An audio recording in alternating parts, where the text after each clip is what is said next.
എടാ ഏടത്തിയോടൊക്കെ പറഞ്ഞേക്കണേ പോയെന്നേ. ഓക്കെ,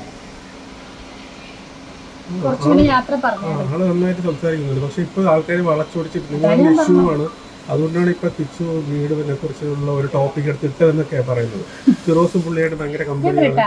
അതെന്തേലും ആട്ടെ, ഫിറോസുമായിട്ട് കിച്ചു കമ്പനി ആയാൽ നമുക്ക് എന്താ പ്രശ്നം? എനിക്കൊരു പ്രശ്നമില്ല. അതിനെന്താ, അവൻ്റെ ഇഷ്ടമല്ലേ അവൻ ഫിറോസുമായിട്ട് കമ്പനി ആവുന്നതോ ഫിറോസിന്റെ അല്ലെങ്കിൽ വേറെ ആൾക്കാരുമായിട്ട് കമ്പനി ആവുന്നതൊക്കെ അവൻ്റെ ഇഷ്ടമല്ല. അവൻ്റെ വ്യക്തി സ്വാതന്ത്ര്യമല്ലേ. 21 വയസ്സുള്ള ഒരു കുട്ടിയാണ്. ഞാനുമായിട്ട് ഫിറോസ് ബന്ധമില്ലെന്നൊന്നും അവന് ബന്ധം ഇല്ലാതിരിക്കും, അത്രേ ഉള്ളൂ. അതിനകത്തൊന്ന് അവന് കൊടുത്ത വീടല്ലേ, അപ്പോൾ അവന് നന്ദി കാണിക്കണം. അവൻ സംസാരിക്കുന്നതിന് മിണ്ടുന്നുണ്ടെന്ന് ഉണ്ട്. അതിനിപ്പം ഞാൻ എന്ത് ചെയ്യണം? ഞാൻ അയാളുടെ അടുത്ത് എനിക്ക് ഏറ്റവും കൂടുതൽ ദേഷ്യം വന്നത് കല്യാണം കഴിക്കണമെങ്കിൽ ഇറങ്ങിപ്പോണമെന്നൊക്കെ പറഞ്ഞുകൊണ്ടാണ്, വീട് തിരിച്ചു കൊടുക്കണമെന്നൊക്കെ പറഞ്ഞുകൊണ്ടാണ് എനിക്ക് ദേഷ്യം വന്നത്. അപ്പം ഞാനും പ്രതികരിച്ചത്.